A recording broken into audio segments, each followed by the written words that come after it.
Assalamualaikum warahmatullahi wabarakatuh, Tribuner. Selamat malam.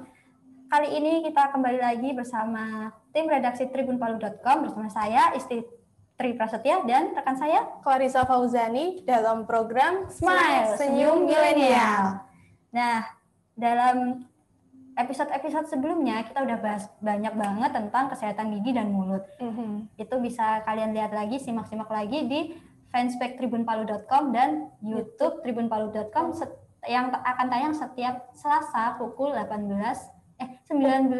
waktu Indonesia Tengah. Kali ini kita akan bahas apa lagi, Clarissa? Kali ini kita bakal ngomongin permasalahan yang banyak dialamin orang. Sebelumnya sempat disinggung-singgung juga, yaitu tentang gigi sensitif. Untuk itu kita sudah mengundang dokter gigi, yaitu Dokter Gigi Sri Pamungkas Sigit. Beliau asal Tomohon. Kita sudah tersambung, langsung saja. Halo dokter. Selamat malam dokter. Selamat malam. Pencegahan yang paling efektif buat tidak mengalami gigi sensitif itu seperti apa, dok? Nomor satu mungkin sikat gigi yang betul. Nah, seringkali kita memang tidak diajarkan, atau orang tua yang paling utama mengajarkan sikat gigi itu orang tua kita biasanya ya. Dan masalahnya seringkali orang tua kita tidak tahu cara menyikat gigi yang benar gitu ya. Jadi nomor satu itu sikat gigi itu bukan sensasi tetapi bersih tidaknya gitu ya.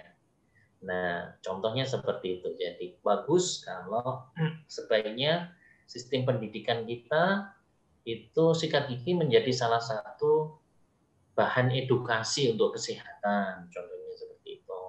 Itu menurut saya bagus sekali. Karena dari situlah kita bisa menjaga gigi kita long lasting gitu ya. Kira-kira begitu. Dasarnya ya dok ya, sikat gigi. Iya, betul gitu. Terus misal kalau makanan apa yang perlu dihindari dok? Oke. Panas atau apa? Ya, kalau pada gigi yang sudah sensitif, ya fotosensitif, tentu makanan-makanan yang meningkatkan sensitivitas. Contohnya soda kayak begitu itu hindari. Karena soda itu sebenarnya tingkat keasaman dan juga karbonasinya itu, dan juga biasanya manis juga, gulanya tinggi sebenarnya. Seperti itu. Jadi soda itu sangat tidak bagus untuk kesehatan rongga mulut. Terus merokok.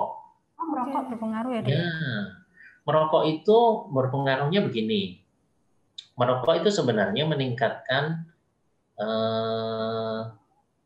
merusak kapiler atau vaskularisasi peredaran darah di tepi-tepi, gusinya gitu. Akhirnya gusinya menjadi tidak responsif untuk perbaikan. Akhirnya gusinya susut. Karena gusinya susut, akarnya terbuka, jadinya sensitif kayak begitu. Nah, contohnya begitu. Itu hubungannya sama sensitif ya, karena ini kita bahas sensitif seperti itu. Oke, merokok. Terus apa lagi ya? Kalau makanan, mungkin secara umum makanan bagus, makanan yang berserat, karena kemampuan makanan berserat itu ketika kita mengunyah, tekanan pada bibir, lidah, pipi menyebabkan bolus atau gumpalan makanan itu. Kalau makanan yang berserat itu bersifat membersihkan gigi. Gitu. Jadi kalau kita makan diakhiri dengan makanan yang berserat begitu, itu gigi kita akan jauh lebih bersih daripada kalau kita makan kita akhiri makanan-makanan yang tidak berserat begitu. Atau yang lembek-lembek kayak kita. Terus kalau tidak sempat sikat gigi ya kumur-kumur. Oh iya dok ya. Mungkin tambahan sedikit dok. Tadi kan terkait dengan minuman soda. Kalau misalnya kebiasaan makanan panas kemudian minum dingin, itu juga bisa memicu gigi sensitif tidak dok? Sebenarnya begini nih. Ini begini. Seberapa dingin sih tubuh kita mampu menahan minuman sedingin apa? Pertama, terus kedua, sepanas apa tubuh kita juga mampu menahan nih, begitu ya. Jadi sebenarnya kalau tidak ekstrim banget ketika kita makan dan makan panas, terus kemudian minum dingin, itu sebenarnya adalah panas dan dingin yang masih bisa ditoleransi oleh tubuh kita. Begitu. Jadi kalau dalam kondisi yang baik-baik saja, kondisi giginya oke, semuanya masih oke, itu dalam taraf seperti itu sebenarnya tidak masalah. Ya. Tapi kalau pada gigi-gigi di mana sudah terjadi kerusakan, itu akan memperparah. Mungkin kita mengulang sedikit, Dok, soal pengobatan tadi. Kan ada dikatakan tadi kalau misalkan permasalahannya adalah gigi patah dan sebagainya, masalah gigi patah yang diselesaikan. Tapi mungkin boleh dijelaskan tahapannya gitu, Dok, ketika kita ingin mengatasi gigi sensitif itu. Baik, mungkin saya jelaskan lebih detail gitu ya. Jadi contohnya begini, kalau gigi sensitifnya karena giginya lubang nih, gitu ya, maka sebaiknya datang ke dokter gigi. Nanti di dokter gigi itu akan dilihat. Nah, giginya itu bisa langsung dilakukan penambalan, ataukah sebenarnya sensitifnya sudah sampai membuat sarafnya rusak. Nah, biasanya kalau sudah sampai di saraf giginya, maka harus dilakukan perawatan saraf giginya dulu. Selesai perawatan saraf giginya, diobati, biasanya beberapa kali kunjungan, bisa juga 1 kali kunjungan, habis itu baru ditambal, lubangnya ditutup, seperti itu. Itu kalau lubang, sensitifnya karena ada lubang. Gimana kalau sensitifnya karena gusinya turun? Nah, pada kasus-kasus di mana sensitifnya karena gusinya turun, maka memang ini harus datang lagi ke dokter gigi, dicek. Nah, kalau di dokter gigi, biasanya kalau yang ini di bagian periodontia ya, spesialis periodontia, nah di situ dilihat, dicek apakah gusinya bisa dinaikkan untuk menutup area yang terbuka tadi. Nah, seperti itu. Nanti setelah dokternya memastikan bahwa bisa, maka dilakukan operasi kecil begitu ya. Operasi kecil di mana dokternya akan menggeser giginya, gusinya yang turun tadi menjadi naik ke atas begini. Akhirnya yang terbuka tertutup lagi. Sehingga area yang sensitif tadi tertutup dengan gusi. Nah, jadi hilang deh sensitifnya. Nah, pada kasus tertentu di mana sikat giginya terlalu kencang, ada area giginya yang cekung. Jadi habis gigi, leher giginya cekung. Nah, pada kasus seperti ini, posisi tertentu, nah gusinya normal, tapi ini cekung. Nah, ini bisa dilakukan dengan penambalan. Kalau udah ditambal gimana? Ya udah, bagus. Oke, tertutup dindingnya, hilang sensitifnya. Gitu. Terus kalau pada fraktur juga begitu, tergantung frakturnya, sama seperti kondisi gigi lubang. Kalau frakturnya sudah kena di saraf, otomatis harus dilakukan perawatan saraf, selesai perawatan saraf, dilakukan penambalan. Kalau tidak kena saraf bagaimana? Ya udah dibersihkan, kemudian ditambal. Bagaimana dengan orang-orang yang habis bleaching begitu ya. Biasanya kalau yang itu sih sebenarnya dokter giginya biasanya memberikan obat namanya desensitizing gel atau gel untuk mengurangi sensitivitas gigi. Nah, itu biasanya 1 kali 1 paket dengan terapi bleachingnya biasanya begitu. Oh, seperti itu ya, Dok.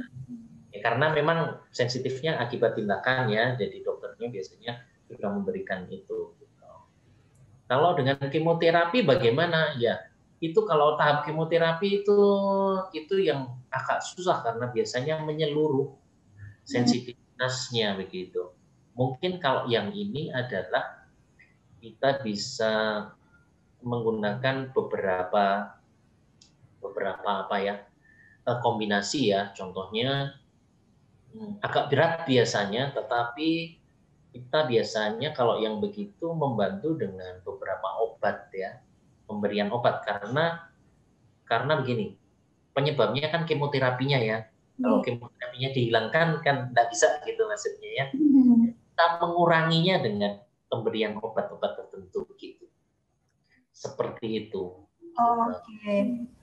Terus kembali lagi ke tadi kan penyebabnya ada mekanik dan kimiawi. Kalau yang kimiawi apakah sama ada obat tertentunya, Dok? Ya. Jadi kimiawi tadi kan tetap sama ceritanya nih. Dentinnya atau ya dentinnya terkikis, tapi terkikisnya karena proses kimiawi ya. Nah, karena asamnya tadi ya ditutup, ditambal gitu. Area itu tetap ditambal karena kan cekung seperti lubang gitu ya. Nah itu ditambal seperti itu. Ya tentu penyebabnya GERD-nya harus disembuhkan. Tuh, bukan ke dokter giginya, tetapi ke dokter untuk dokter spesialis penyakit dalam atau bagian lambung untuk mengobati GERD-nya. Gitu. Supaya giginya sembuh, tapi penyebabnya juga bisa hilang. Kira-kira begitu. Oh iya, Dok. Terus tadi kan menyinggung soal pencegahan terbaik itu adalah dari sikat gigi yang benar. Nah, bisa dijelaskan sedikit nggak, Dok? Sikat giginya yang baik dan benar itu seperti apa sih, Dok? Oke, begini. Ini yang sering tidak dilakukan sebenarnya yang merusak gigi kita itu disebut plak. Plak itu adalah kumpulan dari air ludah kita yang kental dengan sisa makanan dan bakteri. Nah, itu yang menempel di gigi kita. Kelihatan enggak?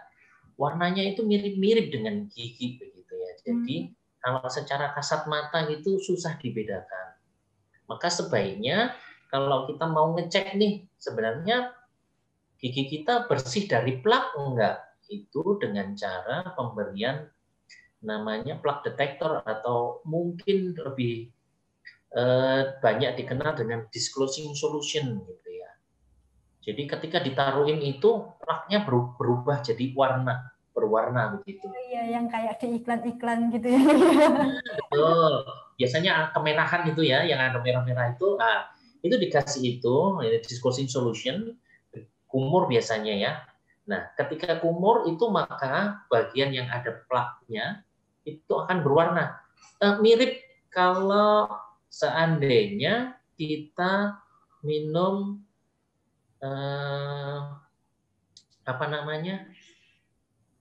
minuman berkarbonasi atau bersoda itu biasanya yang warna merah itu, nah itu biasanya ya kan, itu masih nempel-nempel ya kan. Nah itu seperti itu, kira-kira seperti itu. Nah ketika gigi kita yang ada plaknya itu seperti itu, waktu kita sikat gigi, kalau itu tidak hilang, artinya plak itu masih ada gitu. Nah, plak itu masih ada, makanya waktu sikat gigi, disitulah peran di mana kita bisa membersihkan area yang belum bersih. Karena seringkali begini, waktu sikat gigi tidak terjangkau itu bukan berarti selalu sulit dijangkau, tetapi belum tentu. Jadi bisa jadi area langit-langit atau area yang menghadap ke lidah, gigi bawah menghadap ke lidah, itu belum tentu loh disikat oleh setiap orang begitu. Kadang bukan susah tetapi terlewati maksudnya. Nah, area itu akan menjadi tempat di mana plak nggak hilang. Dengan teknik sikat giginya berarti yang menyungkil gitu ya, Dok? Teknik sikat gigi itu nomor satu yang begini. Sebenarnya menyikat gigi itu kalau saya adalah teknik yang kita kuasai. Kalau mau itu susah tapi kita nggak menguasai, nggak bersih juga mas, nggak penting gitu loh maksudnya ya. Maksud saya seperti itu. Jadi prinsipnya adalah ketika kita menyikat gigi, semua area permukaan gigi kita harus tersikat bersih. Itu pertama. Yang kedua, semua permukaan yang tersikat itu tidak boleh tersikat dengan terlalu keras sehingga menimbulkan abrasi atau pengikisan permukaan gigi oleh bulu sikat. Seperti itu. Dua itu prinsipnya. Terus yang terakhir, setelah sikat gigi, kita menggunakan dental floss seperti yang saya ceritakan tadi. Biar lebih efektif gitu ya, Dok ya? Ya, betul. Mungkin tambahan sedikit, Dok. Menyikat gigi dengan lembut itu, apakah penggunaan sikat gigi yang elektrik bisa jadi cara yang lebih efektif? Jadi begini, kalau menurut saya mau elektrik atau yang manual itu tidak menjamin efektif membersihkan atau tidak. Itu yang saya lihat. Yang kedua adalah sebenarnya kalau sikat gigi itu sebaiknya sikat gigi itu disesuaikan dengan rongga mulut. Artinya jangan mencari sikat gigi di mana sikat gigi itu terlalu besar sehingga susah menjangkau bagian yang belakang, contohnya seperti itu. Terus kedua, gunakan bulu sikat yang tidak terlalu keras. Kenapa? Karena kalau terlalu keras tentu kita membutuhkan tekanan yang besar supaya sikat gigi itu menempel di gigi. Nah, itu pasti abrasif. Terus indikator lain adalah kalau sikat gigi kita sudah apa ya namanya? Sudah mekar ini bahasa Jawanya ya. Dalam waktu singkat, katakan dalam waktu sebulan sudah mekar begini, artinya itu salah satu tanda bahwa kita menyikat gigi terlalu keras. Kencang. Iya. Sebaiknya berapa sih? Ya kurang lebih 3 bulan itulah satu sikat gigi. Itu artinya sudah cukup ideal gitu ya. Baik, mungkin itu tadi pembahasan kita bersama Dr. Sigit mengenai gigi sensitif. Sudah sangat jelas sekali, mulai dari tentang definisinya, kemudian penyebab, pengobatan sampai cara mencegahnya. Untuk teman-teman yang penasaran dan pengen konsultasi langsung ke Dr. Sigit, bisa langsung datang ke Nagita Dental Care di Tomohon, Manado. Nah, di situ seperti yang dokter tadi jelaskan, bisa melakukan perawatan gigi secara maksimal di klinik Pak Dr. Sigit ini. Terima kasih banyak ya Dok atas waktunya. Nisa dan Mbak Istri. Terima kasih sudah nonton. Jangan lupa like, subscribe, dan share ya.